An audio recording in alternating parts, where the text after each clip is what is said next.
Top quality और consistent performance के लिए सिर्फ सिल्वर पंप नाम याद रखना। અમુક રિપોર્ટ્સ સર સામે આવી રહ્યા છે.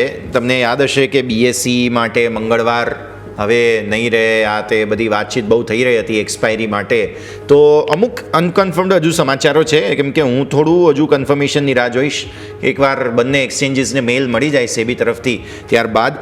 પરંતુ બંને જ એક્સચેન્જની એક્સપાયરી પરિવર્તિત થઈ રહી છે. મતલબ કે હવે મંગળવારે એનએસસીને ફાળવવામાં આવશે અને અમુક ઇનપુટ્સ એવા પણ છે કે બીએસસીને હવે ગુરુવાર ફાળવવામાં આવશે. આ પરિવર્તનને પહેલાં તો નિમેશ સર કઈ રીતે જુઓ છો? કેમ કે એનએસસી આઈપીઓ આવવાનો છે એ પહેલાં આટલું મહત્વપૂર્ણ શિફ્ટ થઈ રહ્યું છે. બીએસસીના વોલ્યુમ પર અસરોને લઈને ઘણા બધા રિપોર્ટ્સ વગેરે ઘણું બધું એનાલિસિસ થયેલું છે, પણ ફાઇનલી હવે આને લઈને કોઈક સમાચાર એ પણ 3:30 વાગ્યા પછીનું નોટિફિકેશન છે. નિમેશ સર. યસ, ડિટેલમાં એક વાર સમજવું પડશે, પરંતુ ઉપર છેલ્લી જો વાત કરીએ તો મને નથી લાગતું કે એની સામે વોલ્યુમમાં કોઈ દિવસના ફેરફાર થવાથી વોલ્યુમમાં કોઈ ફેરફાર આવતો હોય. કારણ કે ઘણી વખત આપણે જાણીએ છીએ કે ભાઈ એને ગુરુવારે રજા આવતી હોય તો બુધવારે એક્સપાયરી થઈ જતી હોય છે.